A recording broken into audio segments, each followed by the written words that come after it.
So I'm about to open your eyes, gentlemen, to a little bit of Catholic female infighting. We had an interesting exchange in the Wall Street Journal. Erica Bachiochi, who's the author of a book called The Rights of Women, she had an op-ed titled John Paul II, the Feminist Pope. And anyone listening should immediately feel all sorts of jaundice welling up within them and be like a little tension there. The feminist pope. And I'll try and be fair. This is her argument in the op-ed. So she's pointing to the rise of alternative, mostly Catholic influencers, this wave of podcasters, social media voices called the alternative magisterium by some, shaping young Catholic views, sometimes promoting, she says, misogynistic and anti-feminist ideologies. Her prime example is my friend Tim Gordon. He's not my friend. I'm just saying. Wait, I was going to say, are you friends with him? No, I'm not. Tim Gordon, who he's pretty extreme.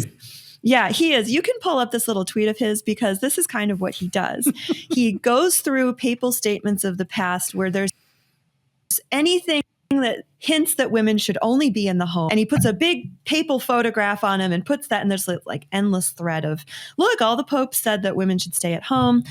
They shouldn't leave home without their husband's consent. And he describes marriage as a, quote, friendship between unequals. So forget your equally yoked movement there. They also have a lot of skepticism about John Paul II's theology of the body. And Erica's contention, the other Erica Bachiochi, her contention is that this is actually against Catholic teaching and ultimately harmful to to women in the church. So she talks about actual catechism teaching upholding the equal dignity of men and women, and she points to St. John Paul II's call for a new feminism to say, you know, he's a feminist, as the title suggests, which I'm not sure she wrote. And she talks about how we've mislabeled feminism. So while rejecting radical feminist ideologies, we need to avoid dismissing all forms of feminism. Here's where the crisis comes in. Not the crisis. Sorry, would you like me to mansplain this to you, or do you want? Yeah, can you explain to me what I just said? Okay, that would be super helpful. You're interrupting me. Stop it. I think that's what Alec Tom, you should stop interrupting. You should let the woman talk and just ignore her. That's the way it's supposed to be. So Erica ends with this. Here's her ending paragraph, and then I'll set up the other side. She writes, the Pope John Paul II might not regard as positively the process of women's liberation as it has unfolded over the last 30 years, so since the sexual revolution. He might regard feminism in its current form as unredeemable. But whether we call a movement that promotes the full human flourishing of women a new feminism or something else, it's clear that the Church must redouble its efforts to defend the equal dignity of women, not only from outside her walls, but from within, too, against the Tim Gordons.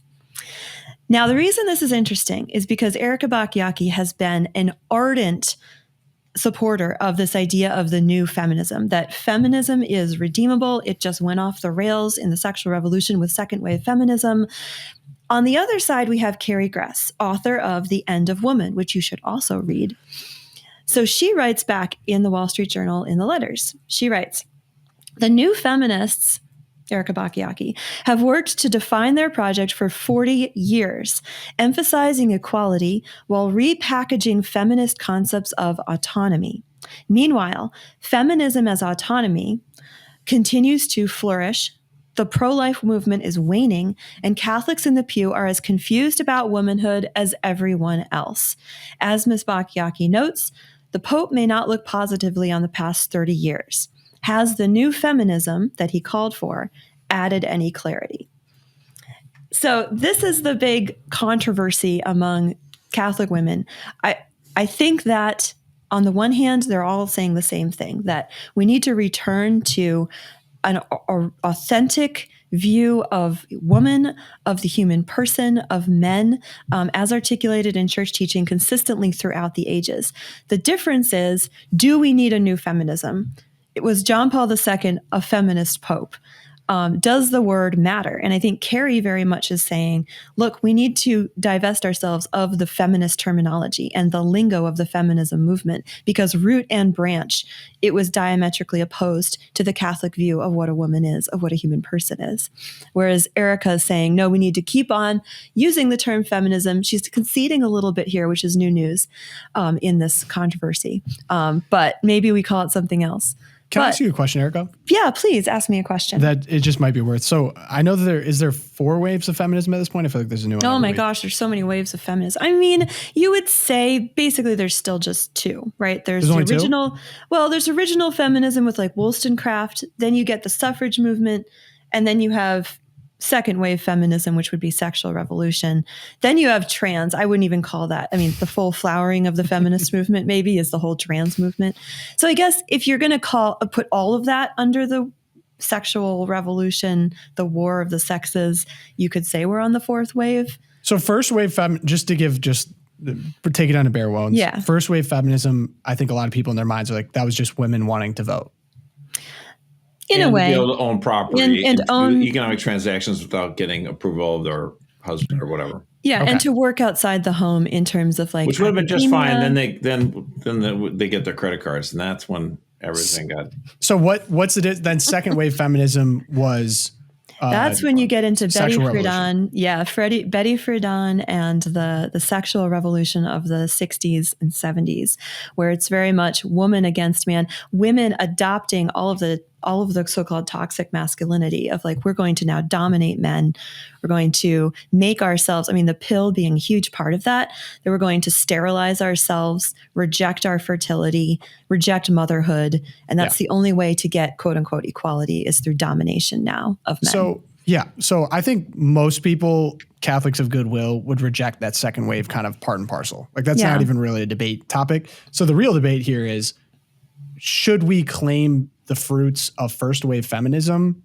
Was it a good thing to begin with? And then the alternate magisterium of people going back and be like, women shouldn't be voting, women shouldn't be doing this, this, and that. Like, so I guess then I ask you, between the means of Bachiochi and Grass, do you think the first wave feminism, the term feminism, that is worth claiming when you're talking about this Catholic idea of true like equal in human dignity, equality? I think would probably be that in turn. Yeah, I think that for me, I think that first wave feminism was responding to a very real sense of injustice and spiritual poverty that women were experiencing in primarily Protestant Calvinist circles, Victorian, spiritual poverty, material poverty, and there was a real response to a non-Catholic view, a non-authentic view of who a woman is and what she's for. I do believe, though, that feminism and continuing to call Catholics who are pro-woman, like just authentic women, feminist, I do think the word has become, irredeemably associated with second wave feminism. So I'm more of the line of, we need to just have our own language and return to the language of authentic womanhood, authentic femininity. Like if you go through Edith Stein's writings, and I think she's the prime example of an authentic vision of what a woman is in her essays on woman. She's not using the term like feminist or dominance or, autonomy or all of that. She's actually expressing the maternal genius of what is stamped on every woman's being physically and spiritually. So I would much rather adopt her language and not say, well, we need a new feminism. No, we need an authentic understanding of who a woman is and what we are, the role that we sometimes play. It's fun to hijack another word, but hijacking feminist would be so difficult. Like Mary, the Virgin Mary is a feminist. It's like people are like, what are you talking about? It doesn't make any sense. But if you say, the Blessed Virgin Mary is the embodiment of what it means to be feminine, then that's absolutely 100% correct. And then when you start talking about the Holy Family, you think to yourself, let's look at Joseph. To me, it just strikes me as bizarre that, maybe I'm sure Mary said to Joseph, I'd like to go to my cousin's house. And he's like, okay, yeah. And you would tell your spouse you're leaving. Or did he go with her? Maybe. This Tim Gordon stuff kind of strikes me as, I don't know, a little unusual. A little too I don't get that. But to me, Joseph is the ultimate embodiment of, human masculinity. And you know what? He's why does every guy like him? Because how can you not respect someone who works so hard to take care of Mary and Jesus, right? And women, of course, love St. Joseph because he doesn't say anything. He was silent.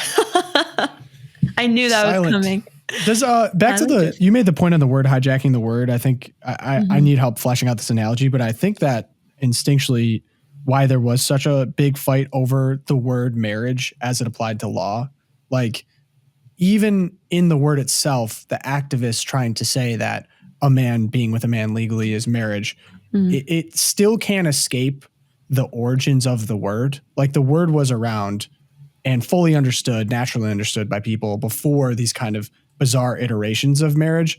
And the real marriage advocates were like, no, this isn't marriage and it shouldn't be treated as such. But now all the new activists are like, yes, it is. But even if you say it, you instinctually hear it as kind of weird or off. Like you hear it, you're like, this doesn't make sense. So I feel like with feminism, like if we were to hijack it now, I guess, as like Catholics that want to have a true understanding of women, you still would kind of have the connotations with the word. And I know someone brought up in the chat here too, that book Carrie Gress wrote talked about some of the occult origins of feminism. And that is hard to escape as well. So even if there were good things, as someone said, like a move towards a more timely social justice to women and human dignity, I think the movement and all it encapsulates, if you took it back, would still carry all of those connotations. I don't think it's really worth claiming at this point. And honestly, like I think that a lot of the women I work with and people who work with Erica and Carrie at EPPC, we can advocate for policy and changes in public life, for family policy, people who are caretakers policy, that, you know, we don't need to use the word feminist to be like, feminists unite around family caretaker policy, in order to just say, no, this is just a good thing for society and for women and for men.